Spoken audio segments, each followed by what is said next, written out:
कहानी की शुरुआत में हम एक लड़की को देखते हैं जो रोड के बीच अपनी जान देने के लिए सड़क पर लेटी हुई थी। कुछ ही देर में इस रोड पर एक गाड़ी आती है। ये लड़की जैसी उस गाड़ी को अपनी ओर आते देखती है तो एक दर्दनाक मौत के डर से वह अपना इरादा बदल लेती है और वो खड़ी होकर सड़क के किनारे पर चली जाती है। तब वह गाड़ी वाला इंसान भी इस लड़की की मदद के लिए नहीं रुकता, वो इसे नजरअंदाज करके आगे बढ़ जाता है जैसे उसने कुछ भी नहीं देखा हो। इस लड़की का नाम लीसा है। लीसा की जिंदगी बिल्कुल भी ठीक नहीं चल रही थी। दरअसल आज लीसा की बेटी का जन्मदिन है, लेकिन अब उसकी बेटी इस दुनिया में नहीं रही। तब हम देखते हैं कि जो गाड़ी कुछ देर पहले लीसा को इग्नोर करके आगे निकल गई थी, उसे अब अपनी गलती का एहसास होता है। इसलिए वो आदमी गाड़ी को रिवर्स करके लीसा के पास आता है। गाड़ी के अंदर बैठा एडम नाम का आदमी उसे पूछता है कि क्या तुम ठीक हो, जिस पर लीसा जवाब देती है कि हाँ मैं ठीक हूँ। इस पर उस आदमी ने लीसा को बताया कि इस सुनसान इलाके से शहर काफी दूर है, इसलिए अगर तुम चाहो तो मैं तुम्हें शहर तक छोड़ सकता हूँ, लिफ्ट दे सकता हूँ। लीसा मान जाती है और फौरन उस गाड़ी में बैठ जाती है। सफर के दौरान एडम लीसा से पूछता है कि तुम अकेले इस सुनसान इलाके में क्या कर रही हो। लीसा ने एडम को बताया कि आज मेरी बेटी का जन्मदिन है, जिस वजह से आज मुझे बहुत याद आ रही है, पर बदकिस्मती से वो इस दुनिया में नहीं रही और अब बिल्कुल अकेली हूँ। कोई भी मेरा ऐसा नहीं है इस दुनिया में जिसे मैं अपना कह सकूं। लीसा को ये बात सुनकर एडम कहता है अच्छा, इस वजह से तुम रास्ते के बीच में मरने के लिए लेटी हुई थी। जवाब में लीसा ने कहा मैं मरना नहीं चाहती, बस एक बार किसी तरह से अपनी बेटी से मिलना चाहती हूँ। तभी लीसा कार का रेडियो ऑन कर लेती है। रेडियो पर एक न्यूज चल रही थी। रिपोर्टर बताता है कि जंगल में एक सीरियल किलर घूम रहा है जो आज सुबह से किलर ने 2 लड़कियों को मार डाला है। पुलिस के पास उस किलर की तस्वीर तो नहीं है, लेकिन उन्होंने इसके बारे में कुछ जानकारी मिली है। कातिल एक गोरे रंग का आदमी है जिसके पास एक ब्राउन कलर की गाड़ी भी है। उसके हाथ पर एक क्रॉस का टैटू भी बने हुआ है। ये खबर सुनकर लीसा के पैरों तले जमीन खिसक जाती है, क्योंकि रिपोर्टर रेडियो पर जिस कातिल का हुलिया बता रहा था वो और कोई नहीं बल्कि एडम ही था। उसके हाथ में क्रॉस का निशान भी देखकर लीसा बहुत ज्यादा डर जाती है। इससे पहले कि लीसा खुद को बचाने के लिए कुछ कर पाती, तभी एडम अचानक जोर से ब्रेक लगा देता है, जिससे लीसा का सर तेजी से डैशबोर्ड से टकराता है और लीसा बेहोश हो जाती है। कुछ देर बाद जब लीसा की आंख खुली तब उसने खुद को एक अजीब से कमरे में बंद पाया। चारों ओर से लोहे की मजबूत दीवारें बनी हुई थी। लीसा खुद को इस बंद जगह में कैद पाकर बहुत ज्यादा घबरा जाती है और मदद के लिए चिल्लाने लगती है, लेकिन उसकी मदद करने कोई भी नहीं आता। हम देखते हैं कि लीसा को एक अलग सा सूट पहनाया गया है और उसके हाथ में घड़ी पहनाई गई थी। लीसा उस घड़ी को निकालने की बहुत कोशिश करती है, लेकिन वो घड़ी इतनी मजबूत थी कि काफी कोशिश करने के बाद भी उसके हाथ से ये घड़ी नहीं निकलती। आखिरकार जब उसको रियलाइज होता है कि इस जगह पर निकलना इम्पॉसिबल है, तो थक कर एक कोने में बैठकर रोने लगती है। तभी अचानक चैम्बर का गेट खुलता है। लीसा ने देखा कि दरवाजे की दूसरी ओर एक सुरंग निकल रही है। उस सुरंग से दूर से रोशनी आ रही थी। लीसा को समझ में आया अगर इस जगह से बाहर निकलना है तो सुरंग से होकर बाहर निकलना पड़ेगा। लीसा खुश हो जाती है कि उसे बाहर निकलने का कोई रास्ता मिल गया, लेकिन जैसे ही वह सुरंग के अंदर चली जाती है तभी अचानक पीछे का चैम्बर का दरवाजा बंद हो गया था। ये देखकर लीसा की सांस रुक गई थी और अब उसे समझ में आया कि पहले से भी ज्यादा खतरनाक जगह में फंस चुकी है। तभी अचानक लीसा के हाथ में बंधे हुए ब्रेसलेट में अलार्म बजता है और 11 मिनट का टाइम शुरू हो जाता है।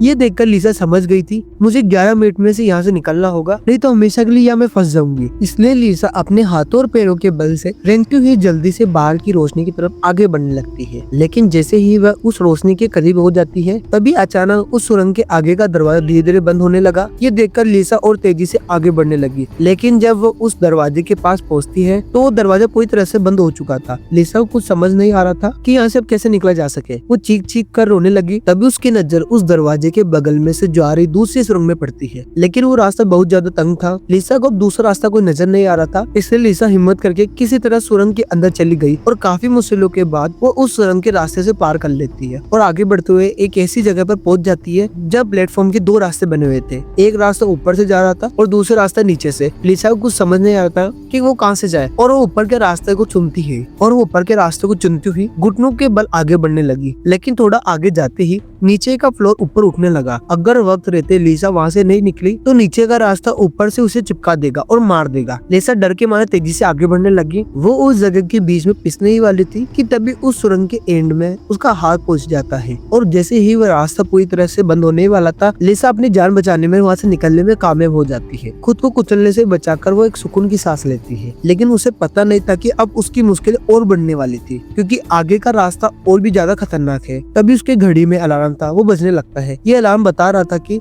आधा समय बीत चुका है और अब उसके पास सिर्फ 5 मिनट की बाकी है, इसलिए वो अब फिर से आगे बढ़ने लगी। जहाँ उसे थोड़ी दूर जाते ही कई इंसान लेटे हुए दिखाई दिए। लिसा जब उनके पास गई तो उसने देखा कि ये इंसान जिंदा नहीं बल्कि मरी हुई एक डेड बॉडी थी। उनकी हालत बहुत खराब हो गई थी। उस लाश के हाथ पर वही घड़ी बनी हुई थी जैसे लिसा के हाथ पर बंधी थी। लिसा को समझ आ गया कि ये इंसान भी मेरी तरह से सुरंग में निकलने की कोशिश कर रहा था, लेकिन वो यहाँ से निकलने में कामयाब नहीं हो सका और मारा गया। मतलब यहाँ से निकलना इम्पॉसिबल है। इस डेड बॉडी को देखकर लिसा की यहाँ से निकलने की बची हुई उम्मीद भी टूट गई थी, लेकिन उसने किसी तरह से हिम्मत जुटाई और डेड बॉडी को साइड में करके और आगे बढ़ने लगी। वो जब घड़ी की तरफ देखती है तो उसके पास सिर्फ 2 मिनट का टाइम बचा हुआ था, इसलिए वो तेजी से आगे बढ़ने लगी। तभी अचानक एक मजबूत लोहे की सलाखों का आकर रास्ता रोक दिया। साथ ही उस सुरंग की दीवारों में से ढेर सारी हीटिंग पाइप बाहर निकल कर आने लगे और उस जगह को गर्म करने लगे। ये देखकर लिसा पूरी तरह से घबरा गई थी। वो समझ गई कि जल्दी उसकी लाश उस जले हुए इंसान की तरह सुरंग में पड़ी होगी। उसे आगे क्या करना होगा कुछ समझ नहीं आ रहा था। तभी उसके पीछे दीवार में एक छोटा सा सेक्शन खुल गया, जिसे देखकर लिसा पीछे की तरफ रेंगते हुए उस अंदर घुस गए। अगले ही पल कांच का दरवाजा एक सेक्शन को पूरी तरह से बंद कर दिया। जैसे ही लिसा के हाथ में बंधी घड़ी का टाइम 0 पहुंचा, तभी उन हीटिंग पाइप से आग फुहारे की तरफ निकलने लगी और देखते ही देखते वो पूरी सुरंग में आग के लपटे में डूब गई। लिसा जिस सेक्शन में बंद थी वह पूरी तरह से सिक्योर था, जिस वजह से उनकी जान बच गई। कुछ देर बाद वो हीटिंग पाइप वापस दीवार में चले गए। लिसा जिस सेक्शन में बंद थी उस चेम्बर का दरवाजा खुल गया। लिसा ने जो कुछ भी अपनी आंखों के सामने देखा था उस वजह से लिसा उस सेक्शन से बाहर नहीं निकलना चाहती थी, पर उस सेक्शन की दीवार लिसा को बाहर धकेल देती है और पहले की तरह अपने आप सुरंग में जुड़ गई। लिसा जैसे ही वहाँ से बाहर आती तभी उसकी घड़ी में फिर से 11 मिनट का टाइम शुरू हो जाता है। वह जैसे ही थोड़ा आगे बढ़ी तभी उस सुरंग का ऊपरी हिस्सा नीचे आने लगा और बिल्कुल उसके साथ आकर चिपक गया। बस इतना गैप बचा हुआ था कि वह रेंगते हुए वहाँ से आगे निकल सके। लिसा अब पूरी तरह से बेबस हो चुकी थी और वह जोर जोर से रोने लगी। जब उसकी नजर उस घड़ी पर पड़ी तो उसका टाइम खत्म हो रहा था, जिसका मतलब ये था कि 11 मिनट के बाद फिर से सुरंग में आग का स्लैब आएगा। वह सोचती है कि इतना बुरी मौत मरने से अच्छा है कि क्यों न एक बार फिर से कोशिश करी जाए और यहाँ से निकलने की कोशिश करे। इसलिए वह फिर से हिम्मत करके अपनी जान बचाने के लिए पीठ के बल अपने हाथों के सहारे रेंगते हुए आगे बढ़ने लगी। थोड़ी हुए रेंगते हुए जाने के बाद सुरंग खत्म हो गई थी और आगे पानी का एक टैंक आ गया। लिसा बहुत ज्यादा थक गई थी और प्यास ने उसका बुरा हाल कर दिया था। वह इसी तरह से लेटे हुए अपने हाथ की मदद से पानी का प्यास बुझा लेती है। जब उसने अपनी घड़ी की तरफ देखा तो सिर्फ 8 मिनट रह गए थे। अब पानी के अलावा उसे कोई और दूसरा रास्ता नहीं दिखा, इसलिए वह एक लंबा सांस लेते हुए पानी के अंदर उतर गई। पानी के उतरने के बाद टैंक काफी बड़ा था। उसे अब समझ नहीं आ रहा था कि किस तरह जाना चाहिए। वह यहाँ पानी से निकलने का रास्ता ढूंढने लगी, मगर उसे कोई भी निकलने का रास्ता नहीं मिला। दूसरी तरफ जहाँ से वो इस टैंक के अंदर उतरी थी वह रास्ता भी बंद हो चुका था। अब उसकी सांस भी खत्म होने लगी थी। तभी टैंक में ऊपर एक तरफ दरवाजा खुल गया। लिसा जल्दी से उस दरवाजे से ऊपर होते निकल गई। बाहर निकलते ही उसने जोर जोर से लंबी सांसें ली और आगे का रास्ता तय करने लगी। लेकिन लिसा बहुत ज्यादा थक चुकी थी। आगे बढ़ने में उसके लिए बहुत मुश्किल हो रहा था और कुछ ही देर में भारी थकान की वजह से लिसा के बीच में रास्ते में आग लग गई। लेकिन तभी लिसा के कानों में किसी के चीखने की आवाज गूंज उठी। वह और भी कोई था जो मदद के लिए पुकार रहा था। उसकी आवाज सुनकर लिसा के अंदर बचने की एक उम्मीद उठी, इसलिए वह जल्दी से उस आवाज का पीछे करने लगी। अचानक एक जगह उसके ठीक नीचे एक दरवाजा खुला, जिसके अंदर उबलता हुआ तेजाब था। लिसा उस तेजाब की गिरने की बाल बाल बची थी। वो तेजाब इतना खतरनाक था कि एक मौजूद लोहा भी कुछ सेकंड में पिघला देता। लिसा जल्दी से अपने कपड़े को एक टुकड़ा डालती है और उसे टेस्ट करने के लिए तेजाब में डुबाती है। कपड़ा कुछ ही सेकंड में काली राख में बदल जाता है। ये देखकर वो बहुत ज्यादा संभल कर आगे बढ़ती है। वो अपने हाथों और पैरों को उस गड्ढे के किनारों पर रखकर उस जगह को पार करने वाली थी कि तभी उसका घुटना तेजाब में लग जाता है, जिससे लिसा दर्द से चीख पड़ती है। खुशकिस्मती से उस सूट ने उसके घुटने को बचा लिया था, लेकिन उसके घुटने पर एक गहरा जख्म बन गया था। अच्छी बात ये थी कि अब वह मदद की आवाज काफी करीब से आ रही थी। लिसा अपना दर्द भूलकर फिर से उस आवाज के पीछे करने लगती है और आखिरकार वह एक लोहे के गिड़ के पास पहुंच जाती है। उससे कुछ दूर पर एक और गिड़ थी, जिसके पीछे एक आदमी था। उस आदमी ने भी लिसा की तरह हाथ में एक घड़ी और सूट पहना था। लिसा उससे कहती है कि देखो मेरी बात सुनो, हम दोनों यहाँ पर फंसे हुए हैं। अगर हम दोनों एक दूसरे की मदद करते हैं तो ऐसे निकल सकते हैं। लेकिन वो आदमी काफी लंबे समय तक उस सुरंग में फंसे होने की वजह से उसके दिमाग की हालत खराब हो चुकी थी। वह कभी लिसा को गाली देने लगता तो कभी सॉरी कहने लगता। वह कहता है कि ये लोग जल्दी वापस आएंगे और हम दोनों को मार देंगे। ये कहकर वह पागल आदमी जोर जोर से हंसने लगा। तभी लिसा देखती है कि उसके हाथ में बंदी घड़ी में 60 सेकंड की काउंटिंग शुरू हो गई थी। वो हीटिंग पाइप दोबारा दीवार से बाहर निकल गए और इस बार बचने के लिए जो सेक्शन था वो लिसा और उस आदमी के बीच में खुलता है, जिसमें सिर्फ एक इंसान छिपने की जगह थी। अब या तो वो पागल आदमी बचेगा या फिर लिसा। अगले ही पल लिसा उस पागल आदमी के आगे जो लोहे की गेट थी वो हट गई। ये दोनों तेजी से इस चेम्बर की तरफ भागने लगे और दोनों एक साथ चेम्बर तक पहुंचे, जिसके बाद ये दोनों एक दूसरे को मारने लगे। उस बीच कभी लिसा उस पागल आदमी को चेम्बर से बाहर निकाल देती तो कभी वो पागल आदमी लिसा को बाहर निकाल धक्का दे देता। लेकिन आखिर में जैसे ही वक्त खत्म होने वाला होता है, लिसा उस आदमी को लात मारकर चेम्बर से बाहर निकाल देती है। वह आदमी लिसा का पेट पकड़कर बाहर निकालने की कोशिश करता है। तभी 60 सेकंड खत्म हो जाते हैं और उस चेम्बर के शीशों के दरवाजे से उस आदमी के हाथ काट दिया। दर्द से वह आदमी चिल्ला उठा। तभी लिसा की नजर उस आदमी के हाथ पर पड़े जिसके हाथ पर क्रॉस का टैटू बना हुआ था। उस टैटू का देखकर लिसा समझ जाती है कि ये आदमी कोई और नहीं बल्कि वो कार में बेहोश करने वाला सीरियल किलर था। अब लिसा की सारी कंफ्यूज दूर हो गई। पहले लिसा को लग रहा था कि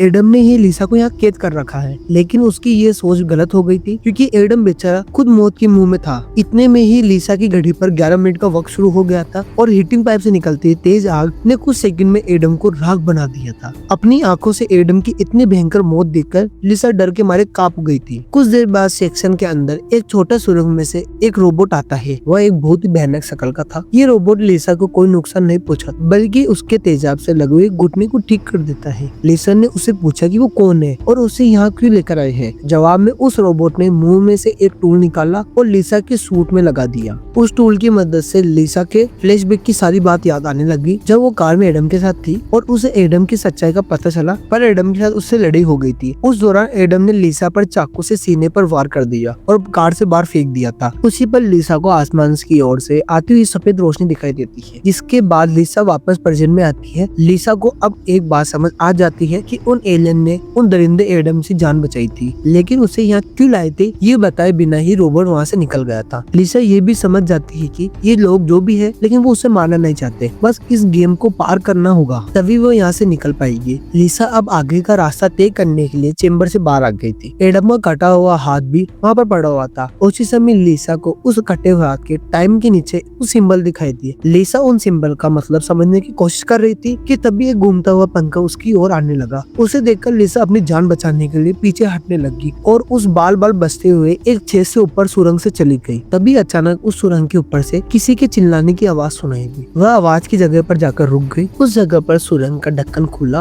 और उसमें से एक भयानक सा कीचड़ बाहर उतरने लगा, जो देखने में इंसान था लेकिन जानवरों की तरह घूर रहा था। उसका शरीर पूरी तरह से जल चुका था और उसकी आंखें सफेद पत्थर की तरह चमकदार थी। तभी लिसा की नजर उसे कटे हुए हाथ की तरफ गई। उसका कटा हुआ हाथ देखकर लिसा समझ गई कि वो कोई और नहीं बल्कि एडम है, जो जलने के बाद एक राक्षस में बदल चुका है। अब वह लिसा को मारना चाहता था। एडम की आंखें जल गई थी, इस वजह से वो लिसा को देख नहीं सकता था पर वह सुन सकता था। लिसा चुपचाप धीरे धीरे आगे बढ़ने लगी, लेकिन तभी उसकी घड़ी को फर्श पर टकराने से एक हल्की सी आवाज गूंज उठी जिससे एडम को उसकी भयानक लग गई और तेजी से लिसा को मारने के लिए उसके पीछे आने लगा। लिसा उसके हाथ लगने ही वाली थी कि तभी लिसा एक पतली सुरंग से उस पार चली गई। एडम को कुछ नजर न आने की वजह से वह उस जगह को पार नहीं कर पाया। लिसा उस सुरंग में आगे बढ़ती हुई एक ऐसी जगह पर पहुंची जहाँ उसके पास आगे जाने के लिए 2 रास्ते थे। लिसा को कुछ समझ नहीं आ रहा था कि वह किस रास्ते को चुनिए। वह बहुत सोचने के बाद जब उसे कुछ समझ नहीं आता, वह अंदाजे से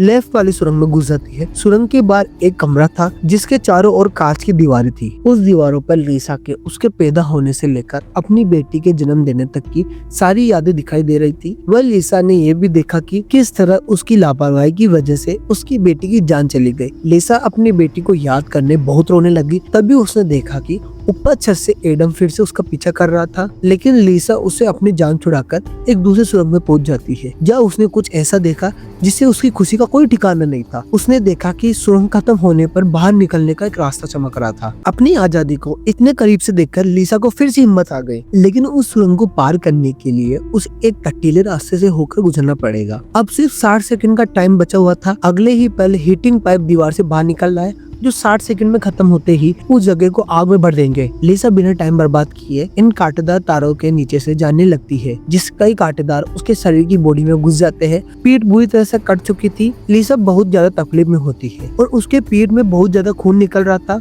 लेकिन लिसा खुद की परवाह किए बिना धीरे धीरे आसमान की तरफ बढ़ने लगी। तभी पीछे सुरंग में से चेम्बर खुला जिसमें एडम झट से जाकर छिप गया। अब कुछ ही देर में आग का स्लेब आने वाला था, खून में लथपथ से बाहर निकलने की कोशिश में थी, लेकिन बहुत ज्यादा खून बहने की वजह से अब आगे बढ़ना उसके लिए मुश्किल हो रहा था। उसकी आंखें धुंधली हो रही थी। तभी 60 सेकंड खत्म हो गए थे। अगले ही पल आग बरसानी शुरू हो गई। उससे पहले कि वो आग के स्लेब में लिसा को भी अपने चपेट में ले पाता, लिसा के ठीक नीचे एक द्वार खुला और नीचे के चैम्बर में गिर पड़ी और बेहोश हो गई। थोड़ी देर बाद जब लिसा की आंख खुली तो उसने देखा कि वह फिर से उसी जगह पर आ गई जहाँ से उसने आगे बढ़ना शुरू किया था। यानी अब तक की उसने जितनी भी मेहनत की थी वो सारी मिट्टी में मिल चुकी थी। ये देखकर लिसा पूरी तरह से टूट जाती है। तभी वो रोबोट मरहम पट्टी के लिए दोबारा आ जाता है। लिसा उससे मना कर देती है पट्टी करने के लिए, क्योंकि वो दोबारा ये सब चीजें नहीं करना चाहती थी।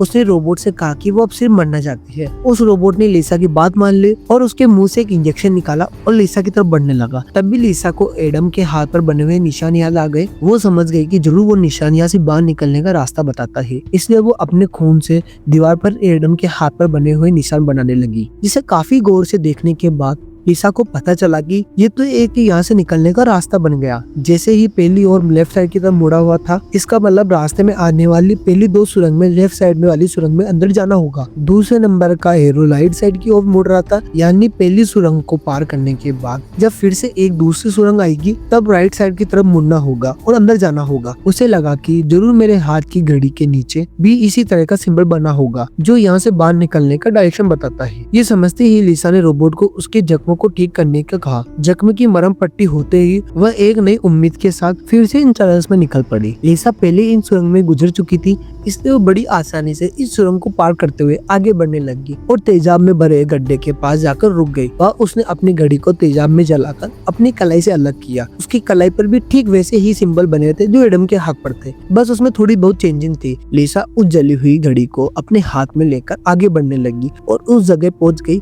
जब उसने पहली बार इन दोनों टनल्स को लेफ्ट साइड में चुना था, लेकिन सिंबल के मुताबिक वो सुरंग राइट वाली थी। वो जल्दी से राइट वाली सुरंग में चली जाती है, जहाँ आगे जाकर उसे 2 और सुरंग मिलती है जिसमें सही सुरंग लेफ्ट वाली थी। इसी तरह लिसा अपने हाथ पर बने निशान की मदद से हर बार सही रास्ता चुनकर आगे बढ़ रही थी, लेकिन तभी एक बार फिर से एडम उसके पीछे पड़ गया था। यही लिसा समझदारी से काम लेते हुए एडम को गुमराह करने के लिए सुरंग के अंदर अपनी घड़ी फेंक दी और खुद दूसरी सुरंग में छिप गई। एडम घड़ी की आवाज का पीछा करते हुए दूसरी सुरंग में घुस गया। एडम के जाते ही जब लिसा ने अपनी कलाई बने हुए सिंबल को चेक किया तो उसे पता चला कि एडम को जिस सुरंग में भेजा था वह सही सुरंग थी। ये देखकर लिसा बहुत ज्यादा परेशान हो गई। अब लिसा के पास कोई दूसरा रास्ता नहीं था, इसलिए वह धीरे से एडम की जिस टनल में घुसा था और उस टनल में घुस गई। ये टनल काफी अजीब सा था। ऐसा लग रहा था कि ये टनल जैसे किसी बड़े जानवर का पेट हो। लिसा धीरे धीरे आगे बढ़ने लगी। थोड़ा सा आगे जाकर उसे देखा कि उसकी घड़ी सामने पड़ी हुई है, लेकिन एडम भी वहाँ पर मौजूद है। एडम अब जो देख नहीं सकता था, इसलिए लिसा चुपचाप से उस घड़ी को उठा लेती है और तभी घड़ी में 60 सेकंड बजने का अलार्म बज जाता है, जिसकी आवाज से लिसा का भयानक लग जाती है। वो दोबारा लिसा का पीछा करने लगा। उससे बचने के लिए लिसा जिस रास्ते से आई थी उसी रास्ते में वापस भागने लगी। उसी वक्त लिसा की घड़ी में 60 सेकंड की काउंटिंग शुरू हो चुका था और सुरंग में हीटिंग पाइप निकल आए थे। साथ ही सुरंग में बचाव चेम्बर भी खुल चुके थे। लिसा जल्दी से उस चेम्बर में जाकर छिप गई। एडम भी वहाँ तक पहुँच जाता है, लेकिन अब काफी देर हो चुकी थी। उस चेम्बर का शीशा और दरवाजा बंद हो चुका था, पर बदकिस्मती से इस बार आग बरसाने वाले हीटिंग ट्यूब आग बरसाए बिना ही अंदर चले गए, जिसके बाद चेम्बर का दरवाजा भी खुल गया और अगले ही पल एडम लिसा पर टूट पड़ा। लिसा भी खुद को बचाने के लिए एडम से लड़ पड़ी और उस शैतान के सर को अपने पैर से दबाने लगी। पीछे चेम्बर का दरवाजा भी लिसा को आगे की तरफ धक्काने लगा, जिससे उस शैतान एडम का सर कुचल गया और फाइनली लिसा को एडम से छुटकारा मिल गया। लिसा अब अपने रास्ते पर आगे बढ़ने लगी, जहाँ आगे जाकर वापस उन 2 रास्ते मिले। उसकी कलाई पर बने सिंबल के मुताबिक उसे राइट वाले सुरंग में जाना था और यह उस भूल भुलैया में आखिरी सुरंग थी और इस भूल भुलैया की यह आखिरी सुरंग थी। लेकिन तब भी लेफ्ट वाले सुरंग में से एक लड़की बाहर निकल आई। उसे देखकर लिसा की आंखें खुली की खुली रह गई और वह रोने लगी, क्योंकि वो लड़की और कोई नहीं बल्कि उसकी बेटी नीना थी। नीना के बनने के बाद लिसा जीना ही छोड़ दिया था। उसकी बस यही एक ख्वाहिश थी कि वह किसी तरह नीना से मिल पाए और आखिरकार आज उसकी ख्वाहिश पूरी हो चुकी थी। नीना ने अपनी माँ लिसा से कहा कि अब दोबारा मुझसे फिर अकेले मत छोड़ना, जिस पर लिसा ने जवाब दिया कि नहीं बेटा, मैं हमेशा तुम्हारे साथ रहूंगी। जिस पर नीना कहती है तो फिर आओ मेरे साथ लेफ्ट वाले टनल में चलो, जिसे रोते हुए बोली नीना, मैं तुम्हें फिर से खोना नहीं चाहती, लेकिन सच तो ये है कि तुम पहले ही मर चुकी हो और मेरी मंजिल दूसरी सुरंग में है। इतना कहकर लिसा वहाँ से जाने लगी। पीछे से नीना उसे पुकारती रही, लेकिन लिसा धीर पर पत्थर रखकर उस सुरंग से बाहर निकली। बाहर आते ही लिसा फूट फूट कर रोने लगती है। उसके बाद लिसा ने बिना समय गवाए राइट वाली सुरंग में घुस गई। उसके बाद लिसा बिना समय गवाए राइट वाली सुरंग में घुस गई, जहाँ उसे सुरंग के अंत में खुला आसमान दिख रहा था। वो खुश होकर तेजी से आगे बढ़ने लगी, लेकिन तभी उसके रास्ते में 3 लोहे के ब्लेड्स आ गए जो नीचे ऊपर हो रहे थे, जिन्हें पार करने का मतलब था कि खुद के टुकड़े करवाना। लेकिन लिसा को हर हाल में यहाँ से निकलना था, इसलिए उसने गौर किया कि उनमें से पहला ब्लेड हर 4 सेकंड के बाद नीचे हो रहा था। लिसा उसके करीब पहुंचती है। जैसे ही वो ब्लेड ऊपर गया, 4 सेकंड पूरा होने से पहले झट से लिसा उस पार पहुंच गई। इसके बाद वो दूसरे ब्लेड के पास पहुंचती है। इसी तरह से वो 3 सेकंड में नीचे ऊपर बार हो रहा था। लिसा ने हिम्मत दिखाई, उसे भी पार कर लिया, लेकिन लास्ट साला सिर्फ 2 सेकंड के नीचे बार ऊपर हो रहा था, जिसे पार करना लिसा के लिए बहुत मुश्किल था। लेकिन आजादी की चाहत में लिसा ने उसे भी पार कर लिया था, लेकिन बदकिस्मती से उसके पैर ब्लेड के बीच आकर टकरा गया। लिसा का दर्द से बुरा हाल हो गया था, लेकिन लिसा अपने पैर की परवाह किए बिना ही सुरंग तक एंड तक पहुंच जाती है, जहाँ खुले आसमान का नजारा दिख रहा था। लेकिन जैसे ही उसने अपना हाथ सुरंग से बाहर निकाला, उसका हाथ सामने लगा स्क्रीन पर जा लगा, जहाँ खुले आसमान का वीडियो चल रहा था। ये देखकर लिसा बहुत ज्यादा मायूस हो गई। उसने कहा, मैंने सब कुछ किया जो मुझे करने का कहा। उसके बाद वो पागलों की तरह हंसने लगी। तब भी सुरंग में से हीटिंग पाइप निकल आए, क्योंकि अब कुछ देर बाद ही 11 मिनट का टाइम खत्म होने वाला था। लिसा अब सुकून से मौत का इंतजार करने लगी, लेकिन इस बार वो हीटिंग पाइप उसे जलाए बिना ही वापस अंदर चले गए। तभी अचानक सुरंग का ऊपर का हिस्सा खुला और एक तेजी सी रोशनी लिसा पर चढ़ पड़ी। लिसा का शरीर अपने आप हवा में उठने लगा और उस रोशनी में समा गया। थोड़ी देर बाद जब लिसा की आँख खुली तो उसने खुद को एक झरने के किनारे पर पाया। ये देखकर लिसा के चेहरे पर मुस्कान लौट आई थी। वहाँ पर नीना भी मौजूद थी। लिसा ने नीना से पूछा, क्या मैं मर चुकी हूँ? इस पर नीना ने कहा, कई बार तुम मर चुकी हो। लिसा ने फिर से पूछा कि अब क्या करना होगा, जिस पर नीना ने जवाब दिया कि यहाँ तुम्हें बस जीना है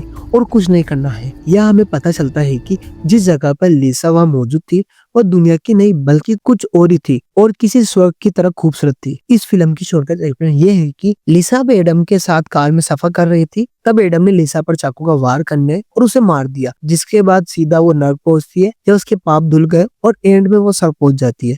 इसी के साथ हमारी कहानी की एक्सप्लेनेशन यही खत्म हो जाती है। अगर आपको ये वीडियो अच्छी लगी तो हमें लाइक और सब्सक्राइब जरूर करें।